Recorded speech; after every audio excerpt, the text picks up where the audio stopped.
So hello and welcome to the Expat Pod, and welcome to the shorter, quick fire questions version of the podcast. Today I'm joined by Megan, and Megan is an American who's got an extensive list of places she's lived in, but we'll kind of kick into the main questions section. Megan, what's your favourite place you've ever lived? Oh, I'd have to say Montpellier in France, where I live now. Since I've been here for almost 5 years, that would suggest that I really like it. What about it is so special? I think it's a great fit for me, particularly. I love the size of the city. It's diverse, it's large. I don't see people that I know in the street all the time, but I could bike across the whole city if I wanted to. You know, it feels really like a humane size. It's a public transport ride away from the Mediterranean. I love that. I live next to a park. Everything I need is walking distance. I don't need a car. And of course, I'm in Europe and can access all these wonderful places fairly easily. That's a great answer. My next question is, what's your favorite international food? Are we talking about a dish or a whole culture cuisine? It's up to you. Would you like to choose a specific dish or a cuisine? It's entirely. I'm gonna go broad. Go for it. I love Indian food. Yeah, I think that would have to be my favorite. Is it more authentic Indian from India, or like English curry, which is classed as Indian food but not Indian? Yeah, good question. I think I love both. You know, like when I lived in California, I must have done every Indian restaurant in California. I was really into it. When I go to London, I love eating in Indian restaurants, but it was also fantastic in India. You know, like I've never had Indian food that I was like, oh, I used to think I liked Indian food, but now I'm not sure. It's always just continues to build on its own reputation in my book. Yeah, it is amazing. I like South Indian. It's probably my favorite kind of cuisine from India as well. It's just so rich in flavor. And what's your favorite international tradition? This is a very Paraguayan niche thing. Again, circling around food, not surprisingly. So I'm not a religious person, don't generally appreciate religious holidays, but Paraguayans celebrate Easter by making this really unique cheesy bread called chippa. And it is meant to, because they used to do long walks to go see a virgin somewhere, or I don't know what, something related to the holiday.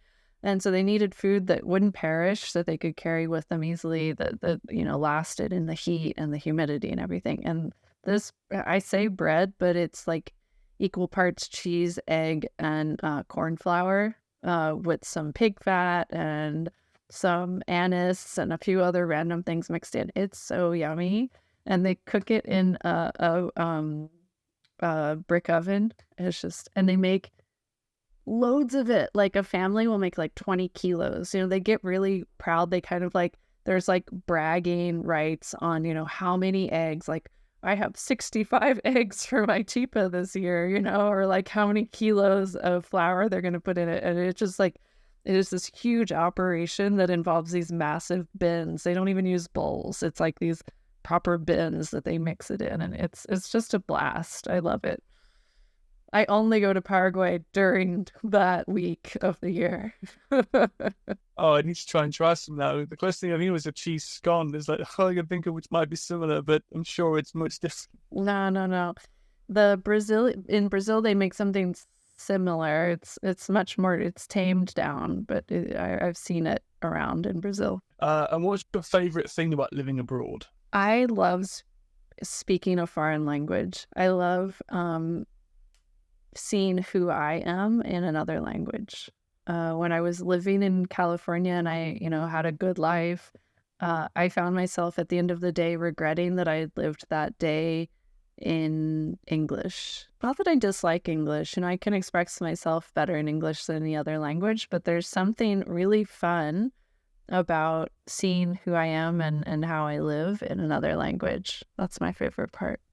That's a great point. And, everyone has their own personalities in the different languages as well. It's great. It's really linked to how well you can express yourself, for sure.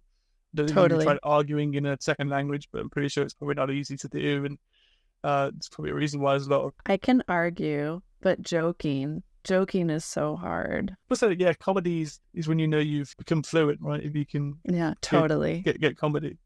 What's your best homesickness remedy? So food? Again?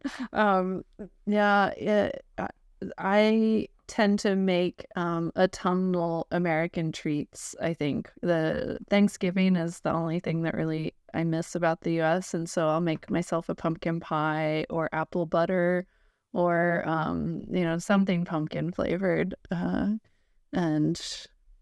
that works pretty well. Pumpkin spice lattes. I knew you'd say that. We have this terrible Starbucks reputation. Those didn't exist until recently. What's the hardest thing about living abroad? Sorting out the unsaid. So there's some things like you learn because it is said, and other things you have to notice that it's never said, and understand what that means. I'll take a Paraguayan example again. Like they lived under dictatorship for a long time. They're very indirect. They don't say no, ever, really. If you propose something that they don't want to say yes to, then it'll kind of be something like this. And it's like, look away. And you're like, did you hear me? And do you want to go? And they're like, And it like takes so long, this awkward American, it just takes so long to figure out what they mean.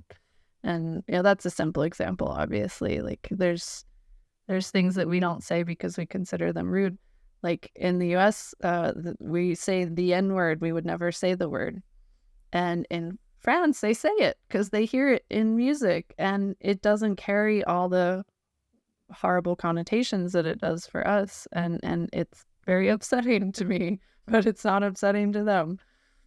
Yeah, it's quite interesting. You look at Australia and they say the C word quite a lot, and then in the UK it would be very well received. Language is quite interesting for sure, and understanding the nuance of it. What's the best phrase you've learned? Piggybacking on the last question. Wow, in what language? Any language you've learned it, but please translate it because my Spanish and French. The best ones are the best phrases are the ones that there's no translation for because you love it so much because you didn't have a way to say that before, right? And now you have a way to express it. There's two in Spanish that I think translate easily that I use a lot, actually. And so I'll go with those. The first one is Cada loco con su tema. Every crazy person with their topic, their subject. And so you could, like everybody gets weird about something, basically, is the way to say it. And then another one is mejor sola que mal acompañada. Better alone than in poor company. The very, very wise sayings. Is there one of them which fill the gap in your life? Then you mentioned before, which don't translate. Like for me, like lagom, quite a Swedish expression, which like to me it's the Goldilocks word, which is like not too good, not too bad, it's just right. Which is not something we ever had in the UK. It's like, whelmed, that was a term. It's kind of like lagom. So the French are annoyed with something, they'll say n'importe quoi. And there's almost always a hand gesture. And it means, wow, that's really hard to translate. No importance of what. Like, it doesn't really translate, but it's kind of like, whatever. Or what the freak, like that sort of thing. But it's because there's so much like guttural energy in it. It's just very like satisfying to say it. What's your best way of making new friends? Dancing. We talked about this a little bit on the full length little teaser, but salsa was my first dance language, and then bachata, and then kizomba, and now zouk, and back to kizomba to learn the leading, because all the others I learned to follow because I'm a woman, and so that's what you do. And it's a language that you can speak with someone even if you don't speak the same language. That's great. A really great tip for anyone who wants to have some fun and also It's good exercise as well, for sure. What's the best thing to do in your new city, town, wherever you're living now? And best thing to do in Montpellier. Well, the Montpellier has the largest pedestrianized area in Europe. So the whole downtown's pedestrianized, and it's really quite nice to walk around. The architecture emulates Paris. Apparently, it was built so that the king wouldn't feel homesick when he was in the south. And so it's really lovely to walk around the downtown. I think that's a top pick. Montpellier has some of the best transport if you're into sustainability and alternative transportation. Has one of the best transport systems in France, which is not the best in the world, but quite good. And of course, the Mediterranean Sea is just a few steps away. Yeah, that's the number one pick for me. I grew up on the coast, so I love the ocean. Yeah, totally agree. And my last question is then, what's your best expat life hack? Work online. You can take your job with you anywhere.